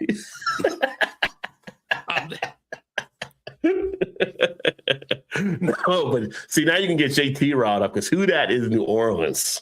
Yeah. Who I thought they were Who Day. Yeah. Who Day is Cincinnati. So Oh, I'm sorry. I got my who's mixed up. You got your dat and your day mixed up. Yeah. I'm drinking a hazy triple. You got to give me a break. Yeah, Troy Polamalu was always fun to watch too. He was a beast of a safety too. I mean, he's definitely one of the top, players there. It's kind of interesting. Always see they always come out with these rankings and re-rankings and stuff like that. But the way he played, he was like a technician as a safety. He was just always so good, so solid. CB and CB. Yeah. Chicago Bears, Cincinnati Bengals. It works. Well, someone can say Cleveland Browns, but we're not trying to go that CB. That's a whole different CB. As we head into the warmer months, you might be wondering, what can I have that might be a little bit lighter? Like we actually wonder if something is lighter. Not anything we're drinking tonight. Yeah. But there are some light beers out there that they say, this article, light beers that taste anything but, and just kind of curious thoughts that you may have, and everybody watching is kind of like talking about different light beers, and they put in like Dale's Light Lager, which I haven't seen Dale's Light Lager before. I have not seen that either, but I would try. If I saw that, I would try it. Yeah, I would give them a shot. Oscar Blues knows what they're doing. Bell's Lighthearted IPA. Haven't seen this one here, but I haven't tried that one yet. It's another one you would try just based on the reputation of the brewery. Right. Then you got Creature Comfort Classic City Light. We don't get Creature Comfort here. They're down south usually, but I know they're popular for their beers. Yeah. 805 Firestone Walker. Now, this was actually the first Firestone Walker beer I've ever had was the 805. And that is a good, crisp, refreshing, lighter beer, in my opinion. That's definitely one I would say, if you see it, grab it and give it a try. It's a good beer. Yeah. And then that's what I had there from this Christopher Osborne. But anything else you think out there? I was thinking like the Dogfish Sequence Ale is a good one to actually have as a lighter beer. That's actually hits really well when it's summertime and it's a warmer day. It's kind of like a bizarre aftertaste to me. Like the ones I have not had any of the ones listed here outside of the 805. So the 805 would be my choice. And I think that's really good. And they do an NA also at 805 that I thought was really good. Yes, that's a new one they just came out with recently. So I have not seen that one yet. Yeah. But that'll be something to take a look at. JT's drinking a double Daisy Cutter Evergreen by Half Acre. I did not. I had my choices today, so I picked up the Daisy Cutter Crown, but I saw that. I'll have to pick that up in the near future. And Ryan says, Cincy Light from Ryan Geis, of course. Yeah, Cincy Light's one that you can actually have out there as a light beer type option. Just kick back and enjoy. You got a few. I mean, people are definitely doing stuff. We just had somebody else just cut their beer. Ryan Geis just did a Half Truth. Took it down to 4% ABV. So they have that. That's available now.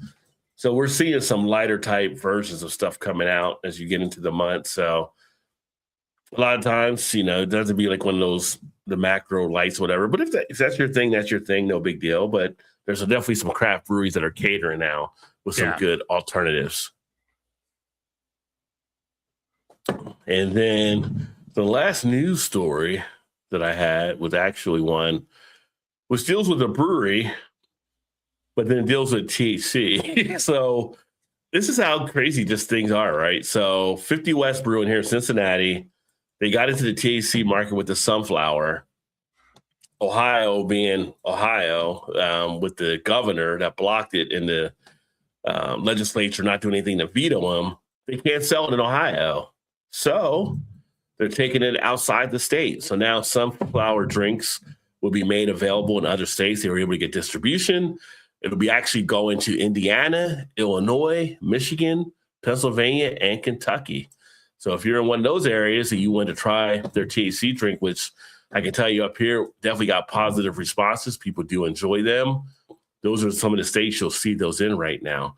But how crazy is they have to make it and then ship it out of state? You know, in the piece, they talk about how they wish they could bring it to the Ohio family still, but they can't because of the stupid ban they now have on the drinking products. And here in Ohio, they were saying, well, let the dispensaries sell them. I've not seen one dispensary that's carrying any of these drinks because they don't make enough money off of it. The profit margin isn't there for them. So kind of sucks, but, you know, just kind of interesting, the things you have to do to get your product out around. Yeah, you got to jump through hoops. Crazy. Yeah, it's just bullshit, red tape and stuff. So, but if you're in one of those areas and you were thinking about trying THC, I can tell you that sunflower is definitely one that's a good one to try. Let's see here. Let Peggy know. Yeah, let Peggy know. Barrel aged Malort at Order. Really? There can't be a barrel aged Malort. That's getting crazy. Like Revolution, last year, maybe the year before, they did a Deepwood series, and it was like a one-off. We had to go to the Revolution. This is back when they still had the Milwaukee, so it was probably 2 years ago, and that was good. That was really good. Okay. Maybe they're on to something. Yeah. But that was the news stories that we have for this week. Wasn't a lot of heavy type news, some stuff here and there. As I crack open my one more beer here. Because it's the weekend, and why not? It's the weekend. Yeah. That's all that matters. It's going to be another Mind Haze, the Mind Haze Juicy Hazy IPA. Yeah, I might crack open one more, but I think I'm still good for a little bit. Let's see. The Bears can't play in Indiana either, Rod. What do you mean? Like, you said it's going to be bad in Indiana? Because that's where the stadium is going to be, right? So, where are they going in between? Because the Indiana stadium isn't ready yet. So, they're going to play at Soldier Field until they make the move. Ready. Yeah. What's with the non-alcoholic beer blowing up? I see it everywhere now. Well, see, NA beer is like the fastest or second fastest growing segment right now in the beer. It's a lot of people that want the taste, but they don't want the calories. They don't want the ABV. They want to have just that feel of it. So the way that the breweries now make NA versus back in the day when we were stuck with old duels and stuff like that is totally different. So you can get some nice flavorful NA beers now, get that little fix, that sensation, and then not have the alcohol from it. So yeah, you're going to see a lot more blowing up with those, I think, too. But it's all good. Let's see here. Whatever gets people drinking. Right. So it's just that the breweries have to be able to make the shift as they need to make the shift. You know, you got to go where your customers are. So that's how it always works out. I thought it'd be kind of interesting to I started doing some more things on my channel with polls lately. So I figured it'd be kind of interesting just to kind of get the take on people's thoughts. I mean, you may have done the poll, you may have not. If you haven't done the poll, you can do it over at the community posts. But I don't know if you saw these or not, Dave, but I've been running some different polls. And more recently, what type of beer drinker are you? How would you describe yourself? You stick with the favorites, you chase new releases, you like seasonal beers, you drink whatever sounds good. I drink whatever sounds good. Well, there you go. Well, you'll help out that one if you vote, because they're in second place right now, because some people like to stick with the favorites. You know, sometimes you're afraid to take a chance on another beer because it doesn't pan out for you, right? So it's like people that go to the restaurant order the same thing every time off the menu. Are you one of those kind of people, or do you try something different all the time? I mean, if it was, rest in peace. God, like Bennigan's, when Bennigan's is around, Bennigan's. I killed the Monte Cristo sandwich at Bennigan's. I would kill a fucking drifter right now walking down the street if I could get a Monte Cristo sandwich as good as Bennigan's. But Monte Cristo at Bennigan's was the shit. But you're not alone in that, because a lot of people did like the Monte Cristos from back in the day at Bennigan's. That's old school right there. Yeah.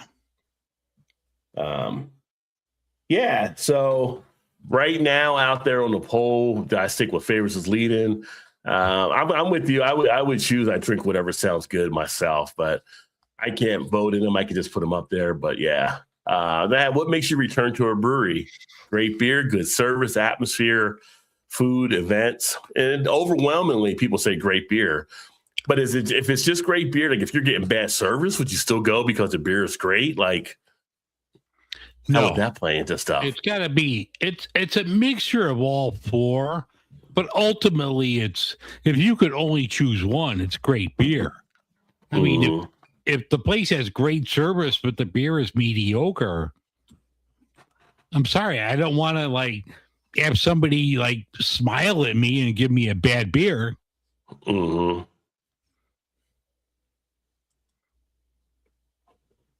And then JT says, I usually get two, one favorite and one new. That sounds good. So you try to mix it up. Stick with something but then branch out with something else. Okay. Walk the line, Johnny Cash. Yeah. When you watch a beer review, what matters most? Flavor notes, price value? Would I buy it again? ABV.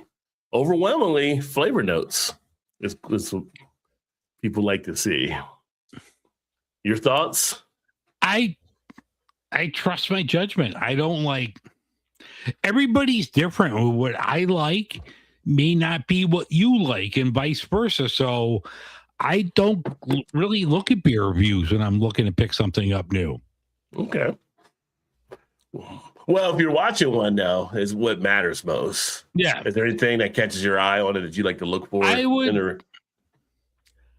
would probably be at like just a general overall, like, if you were to tell me what you're having now from Mad Tree or Rheingeist is good, I don't care what the price point, ABV, any of that is. If you tell me if that's good, I will pick it up if I see it. Okay. So it's probably like a trust factor. Like, I trust you. If you tell me this is good, I will buy it. Okay. Who was his best lawnmower beer of these four from the big brands? Now, I kept this more generic just because everybody has a chance everybody's probably tried one of these, but Miller Lite was leading on that one, 50% versus Coors Light at 35%. Busch Light, Natty Light. If you had to choose one of these four, who would you choose? If I had to choose one of those four, I'd probably choose Death. But I would go with like Miller High Life if I had to choose between the regular versions. Well, I know a lot of people have lawnmower beers that aren't one of the four either, but I had to keep it to four. So yeah. I could have put something else, but then it would have been like a bunch of people saying something else. I know. Biggest beer turnoff: too bitter, too sweet, too thin, too expensive, which leads the pack there. I mean, we've all seen like, big breweries that are like, even like at the bottle shop, if I see like a can of something and it's like $6-7 and it's not barrel aged, I'm like, you know what? No, I'll just get something else. So I would have to go too expensive. Too expensive. Yeah.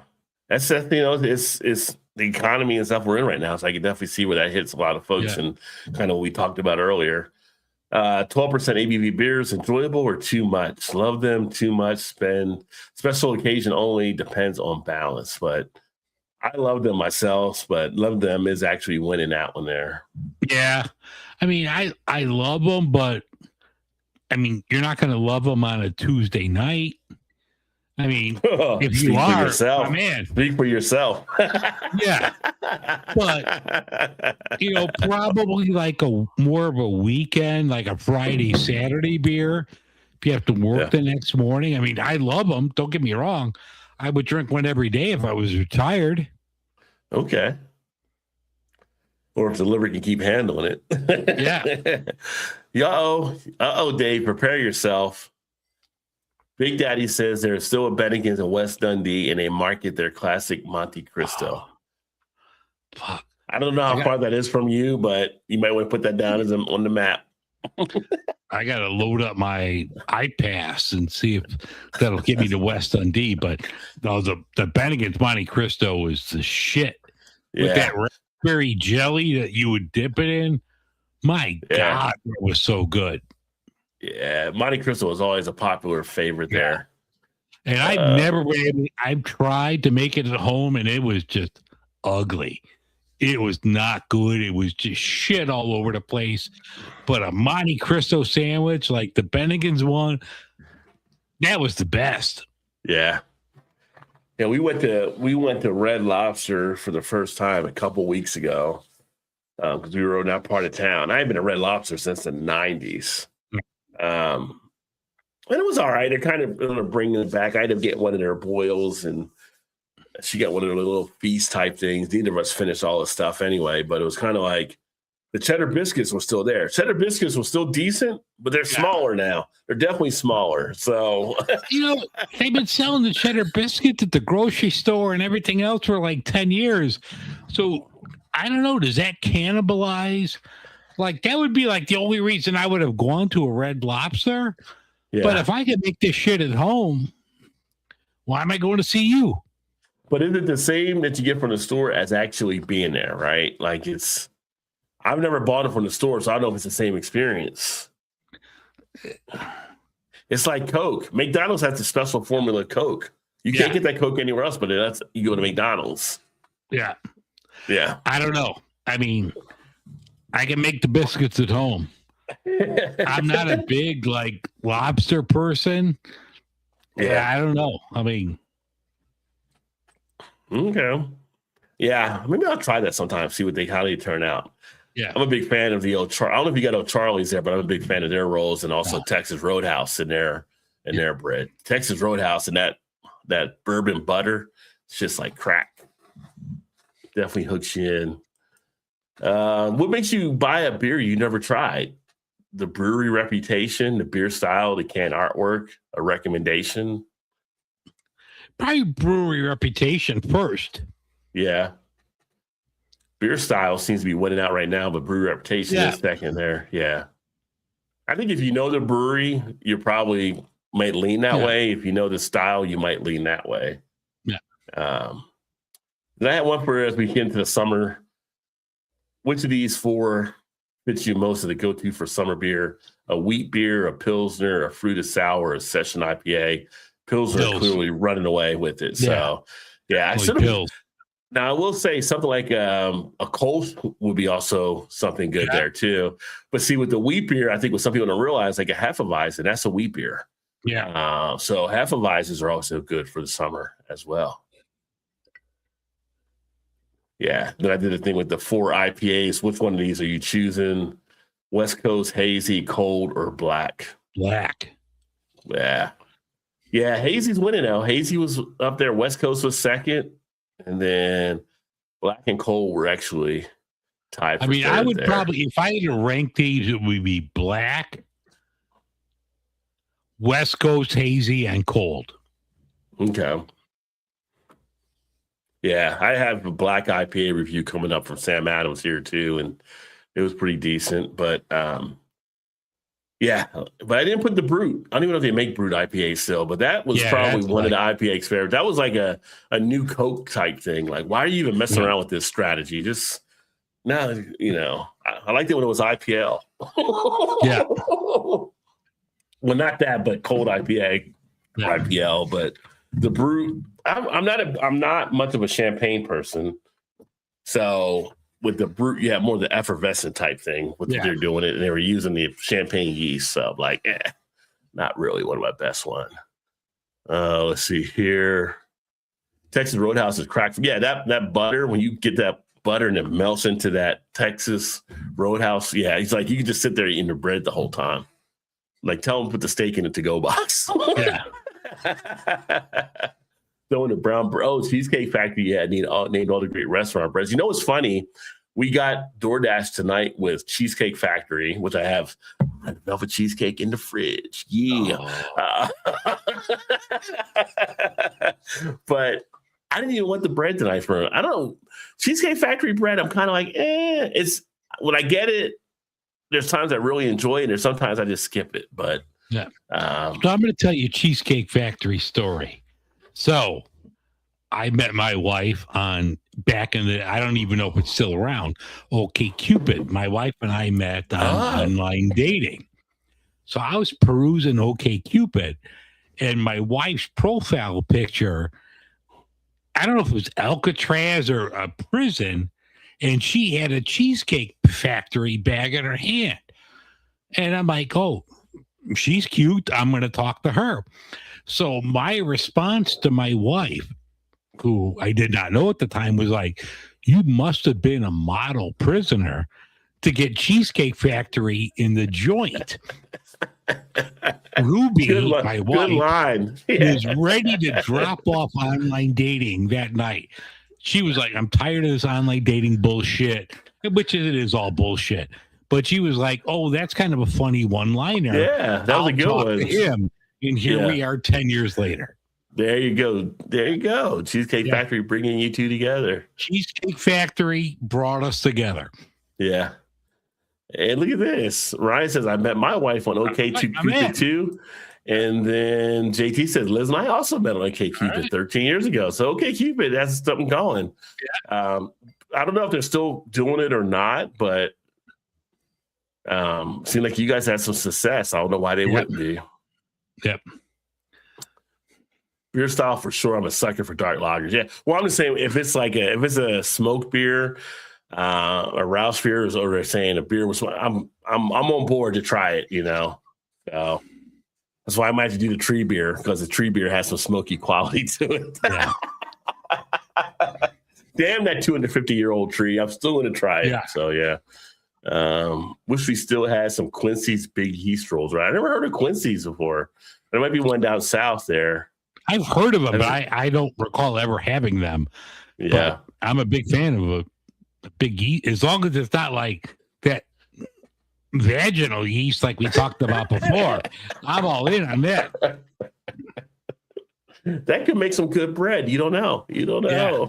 Sure goes dark after like 8:30 at night in Chicago.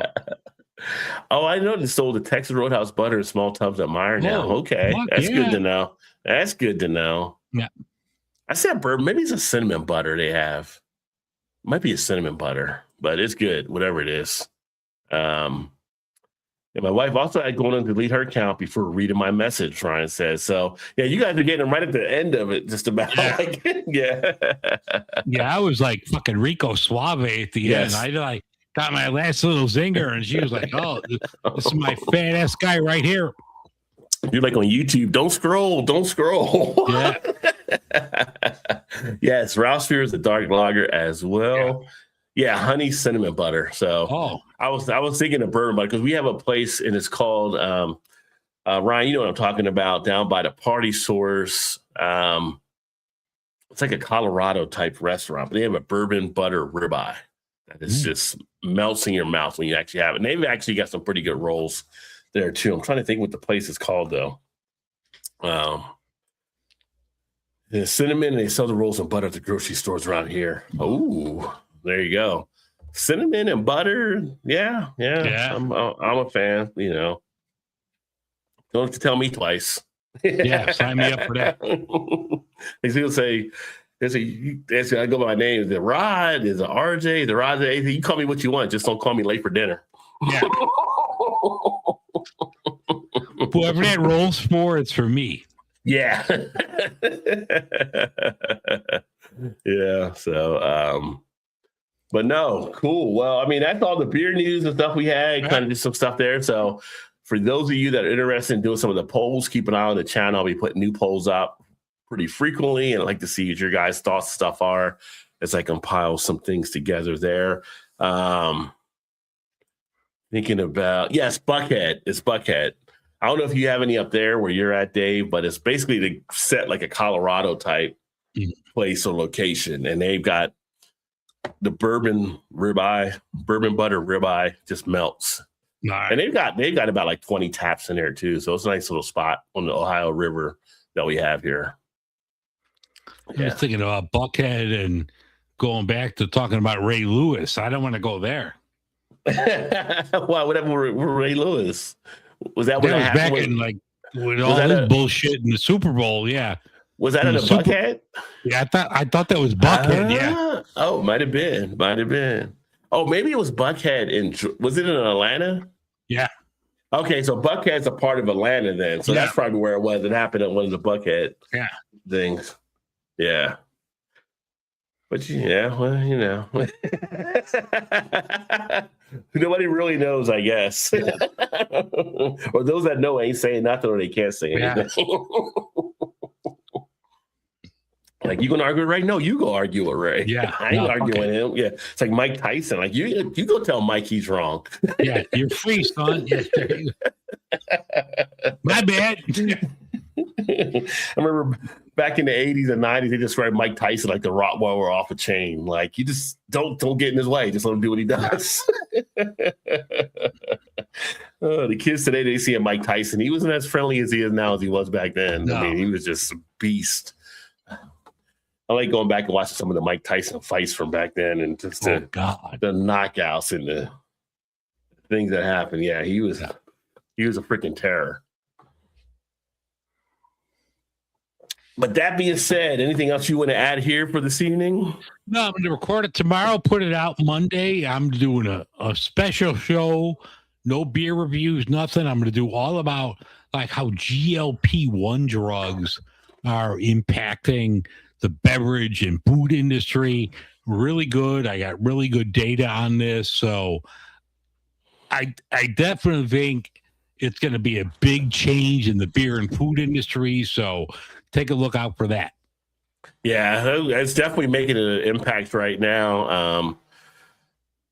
As far as what they're saying, because they might try to push more people kind of through it too. That's kind of a thing. And apparently the same stuff that happens with the wiring on the food happens with wiring and alcohol or other type of things. So we'll see. We'll see how it actually rolls out. I know some people that actually are on it, but they'll still drink here and there. They don't drink maybe as much, but they'll still have a drink or whatever. But apparently if you're on it and you drink too much, it makes you nauseous and stuff. So you have a couple and it's like, oh God, no. There's only like so much room in your stomach, and there's a battle between food and liquor, and liquor's losing. So it's really fascinating. I mean, I was digging deep into this. And I'm like, holy shit. So that's going to come out, this weekend, end of the weekend. So that was really good. That's what I got going on. Okay. Excellent. And cheers to you, Dan, as well. Great to see you. Hope you and Mike are doing good. If you haven't checked out FLX, check him out as well. Him and Mike do some great beer reviews. As far as my channel, I've got some more beer reviews coming out. I did that one video earlier this week, kind of away from the reviews, kind of talking about craft beer. There'll probably be another video along those lines, kind of scaling back a little bit on the reviews, but do got some interviews I need to set up from a couple of the folks. I have one of the guys Dave, out in Washington. I got to reach out to him because we were set. Got to choose a date for that. And then Sam Adams in Cincinnati is going to come on at some point, so we're going to do that.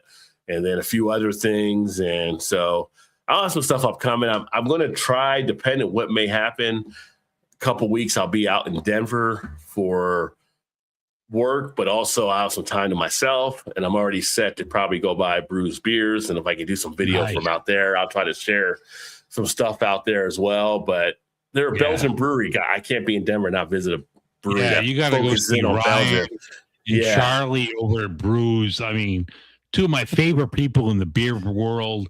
I mean, phenomenal guys, and you're going to love their beer.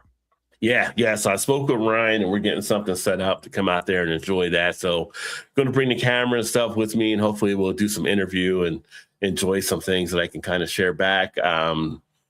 July coming up, we got a brew tuber get together that Todd and Shannon will be hosting. So we'll be down meeting with some other brew tubers. So that'll be kind of fun over the next month or so to kind of cut some different videos. We got some different breweries planned out for that. So a lot of good stuff on the way. Can finally breathe a little bit more now, and got a little bit more of a strategy on what I'm going to bring to the channel. So there'll be a lot of stuff that'll be actually popping up here. Ryan says, I'm jealous. You go to brews, bring back some souvenirs. So there you go. Oh, yeah. Yeah. It should be a great experience to get out there. And I don't know. I got to find out their hours, but it'll be like that one of those evenings I'm out there and kind of just check out their stuff. And Ryan's been on the interview. We had a great time chatting. I would love to go on one of their tours in Belgium. Actually, when I reached out to Ryan, they were actually on a tour. So he got back to me when they were coming back.